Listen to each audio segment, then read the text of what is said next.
Station sets up shop off the coast of Long Island. There's a new rock station in town. Well, not really in town, really in the water. And it may be illegal. It's a pirate radio station, 4.5 miles off Long Beach, Long Island. They say they're in international waters, but international waters begin 12 miles out, and as I say, they're only 4.5 miles.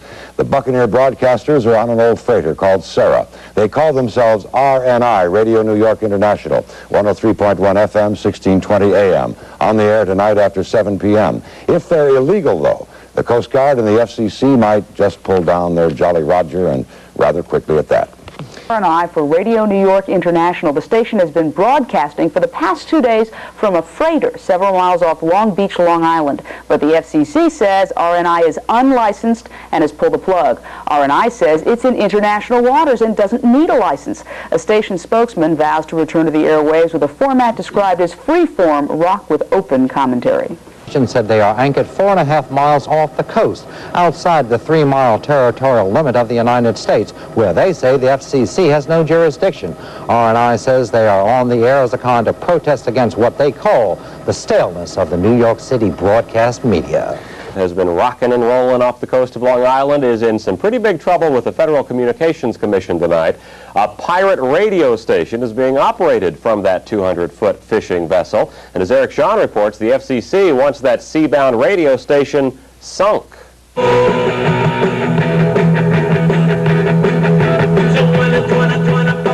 the FCC, what you are hearing is illegal. But to the staff of Radio New York International, there is music on the bounty. These self-proclaimed radio enthusiasts surely have created the most unusual broadcasting station in the country by buying a rusty old Japanese cargo ship anchoring in the Atlantic 5 miles off Long Beach, Long Island, and turning on the power to protest what they consider the sorry state of commercial rock and roll radio. From Radio New York International.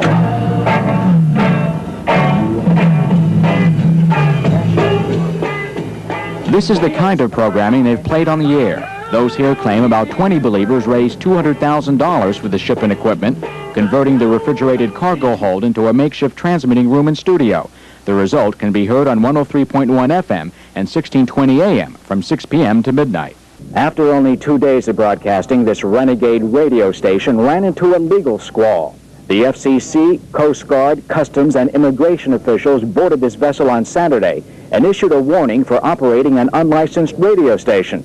A warning, the operators say, they won't accept. They have bullied us, I think very unprofessionally so, and I think they've, they boarded this vessel illegally against our wishes, but, they came out with people that had guns and we didn't. The ship was registered under the Honduran flag and lies in what those on board consider international waters. They hope soon to attract advertisers and vow to remain on the air and on the high seas as long as they can financially stay afloat.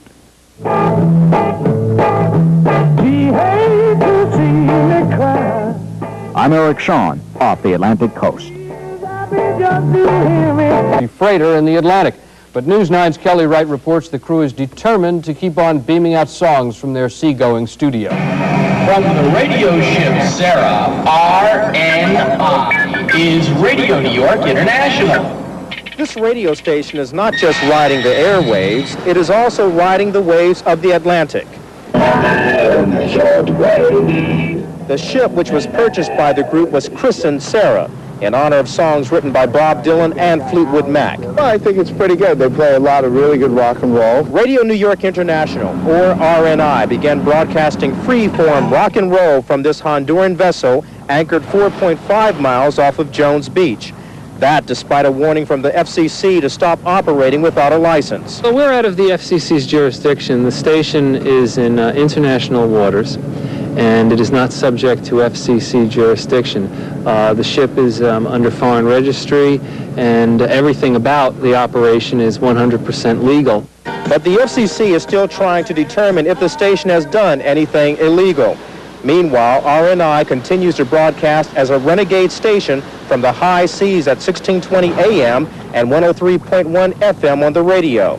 The station claims it will always be uncensorable and unsinkable. Radio and the broadcast media, including television, should have the same constitutional guarantees that the print media does. RNI says that it will keep on rocking and rolling the airwaves as long as the FCC does not rock its boat by stopping it from broadcasting its free-form rock and roll.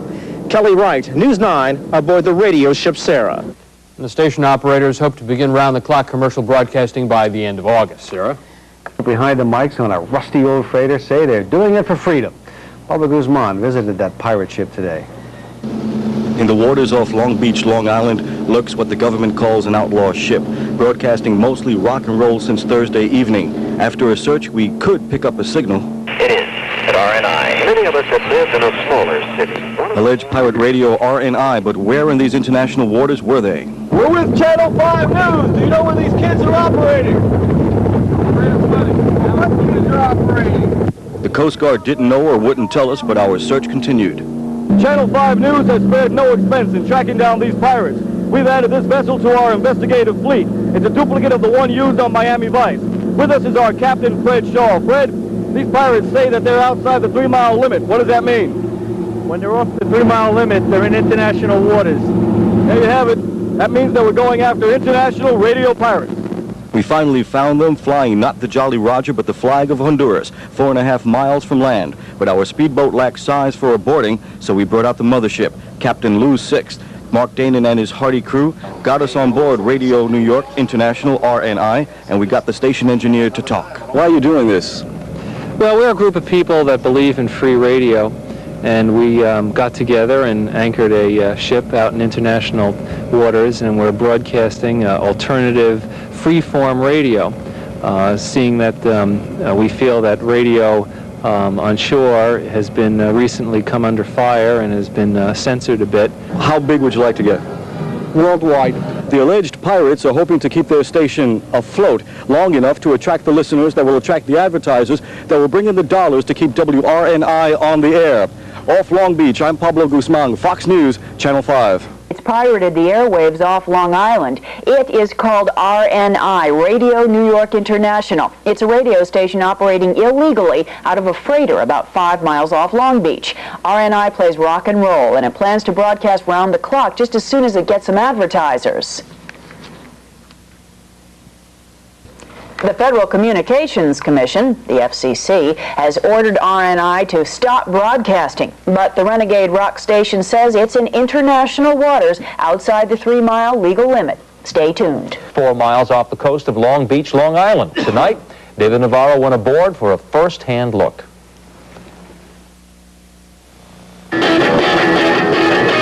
Sitting 4.5 miles off the coast of Long Beach, Long Island, the rusty old converted freighter continued to rock and roll in the water tonight as it ignored federal orders to stop broadcasting.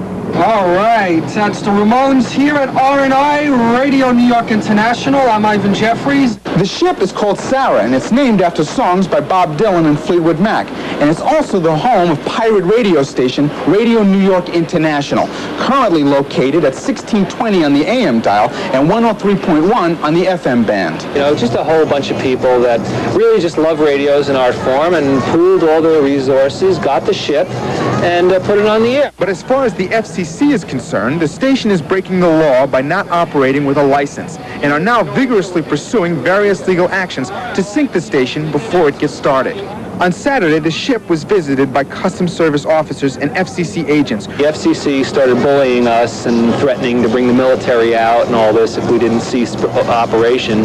And we kept saying to them that your jurisdiction ends 3 miles out. Reporting off the coast of Long Beach, Long Island, David Navarro, Channel 7 Eyewitness News. Well, a spokesman for the pirate station said that they plan to begin selling advertising and formally start operations on August the 1st.